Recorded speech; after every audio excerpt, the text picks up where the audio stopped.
ഒന്നാം പിണറായി സർക്കാരിന്റെ കാലം മുതൽ പടിപടിയായുള്ള നീക്കങ്ങളിലൂടെയും ഭരണ നടപടികളിലൂടെയും മുസ്ലിം ന്യൂനപക്ഷങ്ങളുമായി ഉണ്ടാക്കിയ ഇഴയടുപ്പമുള്ള ബന്ധമാണ് അൻവറിന്റെ പരാതികളോട് സ്വീകരിച്ച സമീപനത്തോടെ ശിഥിലമാകുന്നത്.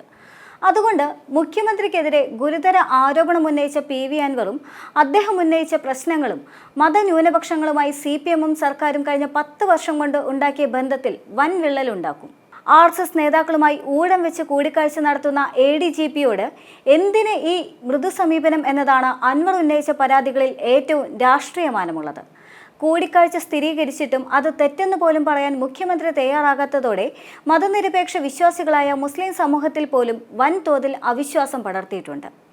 മതേതരത്വ നിലപാടിൽ ഒരിക്കലും കളങ്കം വരുത്തിയിട്ടില്ല എങ്കിലും ന്യൂനപക്ഷ വിഭാഗങ്ങളെ ബാധിക്കുന്ന നിർണായക വിഷയങ്ങളിൽ ഇതര പാർട്ടികളെ പോലെ ചാഞ്ചാട്ട നിലപാട് സ്വീകരിക്കില്ല എന്നും ഇപ്പോഴും ഊറ്റം കൊള്ളുന്ന ഇടതുപക്ഷ സർക്കാരിൽ നിന്ന് ഇത്തരം സമീപനം ഉണ്ടായതാണ് മുസ്ലിം ജനവിഭാഗങ്ങളിൽ സർക്കാരിനെതിരായി അവിശ്വാസം പടരാനുള്ള പ്രധാന കാരണം. ഇടതുപക്ഷത്തിൽ നിന്ന് പ്രതീക്ഷിക്കാത്ത സമീപനം ഉണ്ടായതിനെ ഞെട്ടിലോടെ അംഗീകരിക്കാൻ ശ്രമിക്കുമ്പോഴാണ് ADGP-യുടെ കൂടിക്കാഴ്ച തെറ്റെന്ന് പോലും പറയാൻ കൂട്ടാക്കാത്ത നിലപാട് മുഖ്യമന്ത്രിയിൽ നിന്നും ഉണ്ടാകുന്നത്. ഇതാണ് CPM-ന്റെയും സർക്കാരിൻ്റെയും വിശ്വാസ്യതയ്ക്ക് ഭംഗം വരുത്തിയത്.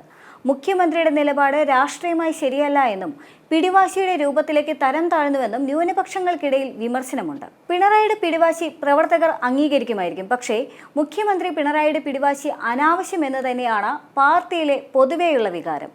ADGP-യോട് സ്വീകരിക്കുന്ന സമീപനം മുസ്ലിം ന്യൂനപക്ഷത്തിനിടയിൽ വലിയ അവിശ്വാസം പരക്കാൻ ഇടയായിട്ടുണ്ടെന്ന് പാർട്ടി നേതൃത്വവും മുന്നണിയിലെ CPI അടക്കമുള്ള ഘടക കക്ഷികളും തിരിച്ചറിയുന്നുണ്ട്.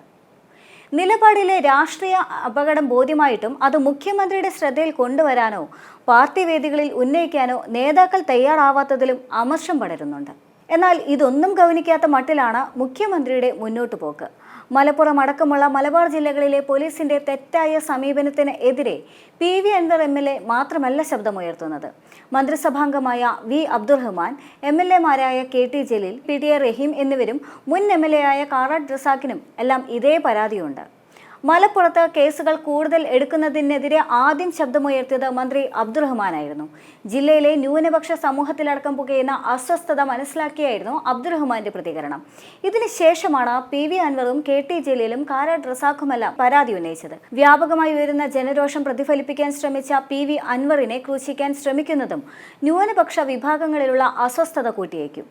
മലപ്പുറം ജില്ലയിലേത് അടക്കമുള്ള പരമ്പരാഗത ലീഗ് വോട്ട് ബാങ്കായി അറിയപ്പെടുന്ന മുസ്ലിം വോട്ട് ബാങ്കിനെ ഇടത്തോട്ട് അടുപ്പിക്കാൻ വർഷങ്ങളായി നടത്തിയ അധ്വാനമാണ് ADGP RSS വിവാദത്തിലൂടെ CPM പാഴാക്കി കളയുന്നത്. 2004-ലെ ലോക്സഭാ തെരഞ്ഞെടുപ്പിൽ മലപ്പുറത്ത് KPA മജീദിനെ അട്ടിമറിച്ച് TK ഹംസ ജയിച്ചതോടെയാണ് മലപ്പുറം കിട്ടാക്കനിയല്ല എന്ന് CPM മനസ്സിലാക്കി തുടങ്ങിയത്. 2005-ലെ CPM സംസ്ഥാന സമ്മേളനത്തിന് മലപ്പുറമാണ് വേദിയാകിയത്. മലപ്പുറം ചുവക്കുന്നു എന്ന മുദ്രാവാക്യം ഉയർത്തിയാണ് സംസ്ഥാന സമ്മേളനം അന്ന് അരങ്ങേറിയത്. അതും ഫലം കണ്ടത് 2006-ലെ നിയമസഭാ തെരഞ്ഞെടുപ്പ് തെളിയിച്ചു. ലീഗിന്റെ പൊന്നാപുരം കോട്ടകളായി കരുതപ്പെട്ടിരുന്ന കുറ്റിപ്പുറത്ത് സാക്ഷാൽ PK കുഞ്ഞാലിക്കുട്ടിയും മങ്കടയിൽ ഡോക്ടർ MK മുനീറും തിരൂരിൽ ET മുഹമ്മദ് ബഷീറും തോറ്റുതൊപ്പിയിട്ടു. 2006-2011 കാലത്തെ VS സർക്കാരിന്റെ കാലത്ത് സച്ചാർ കമ്മിറ്റി റിപ്പോർട്ട് നടപ്പാക്കുന്നതിനായി നിർദ്ദേശങ്ങൾ സ്വരൂപിക്കാൻ മന്ത്രി പാലോളി മുഹമ്മദ് കുട്ടിയുടെ നേതൃത്വത്തിൽ കമ്മിറ്റി രൂപീകരിച്ചും അതിന്റെ അടിസ്ഥാനത്തിൽ മദ്രസ അധ്യാപകർക്കടക്കം ആനുകൂല്യങ്ങൾ നൽകിയും ന്യൂനപക്ഷത്തെ അടുപ്പിക്കാൻ നല്ല ശ്രമം നടന്നിരുന്നു. എന്നാൽ 2006-ൽ പിണറായി സർക്കാർ അധികാരത്തിലെത്തിയതോടെയാണ് മുസ്ലിം ന്യൂനപക്ഷങ്ങളെ അടുപ്പിക്കാൻ കൃത്യം റോഡ് മാപ്പ് തയ്യാറാക്കി ഇറങ്ങിയത്. ഇതിനുള്ള രാഷ്ട്രീയ സാഹചര്യവും ഒത്തുവന്നു. പൗരത്വ ഭേദഗതി, ഏക സിവിൽ കോഡ് തുടങ്ങി മുസ്ലിം ന്യൂനപക്ഷം ആശങ്ക ഉയർത്തുന്ന വിഷയങ്ങളിൽ പ്രചാരണ പരിപാടികൾ സംഘടിപ്പിച്ചുകൊണ്ടായിരുന്നു CPM-ന്റെ നീക്കം. അതുവരെ ലീഗിന്റെ മറവിൽ മാത്രമായിരുന്ന സമസ്തയുമായി നേരിട്ട് ബന്ധം സ്ഥാപിക്കുന്നതിലേക്ക് ഇത് എത്തുകയും ചെയ്തു. സമസ്ത നേതാക്കൾ CPM വേദിയിലെത്തുക കൂടി ചെയ്തതോടെ മുസ്ലിം ലീഗിനുള്ളിൽ അങ്കലാപ്പ് സൃഷ്ടിക്കാനുമായി. വഖഫ് നിയമനം PSC-ക്ക് വിട്ടതുപോലെയുള്ള നിർണായക വിഷയങ്ങളിൽ സമസ്തയുടെ അഭിപ്രായം കണക്കിലെടുത്ത് സർക്കാർ നീങ്ങുക കൂടി ആയപ്പോൾ അതുവരെ കടന്നു ചെല്ലാത്ത പല മേഖലകളിലേക്കും കടന്നു ചെല്ലാൻ CPM-ന് കഴിഞ്ഞു. ഇങ്ങനെ നിരന്തര ഇടപെടലിലൂടെ പടുത്തുയർത്തിയ ബന്ധവും ആർജിച്ചെടുത്ത വിശ്വാസവുമാണ് ADGP അജിത് കുമാറിനെ സംരക്ഷിക്കുന്നതിലൂടെ CPM കളഞ്ഞുകുളിക്കുന്നത്. അതുതന്നെയാണ് അൻവർ ചോദിക്കുന്നതും.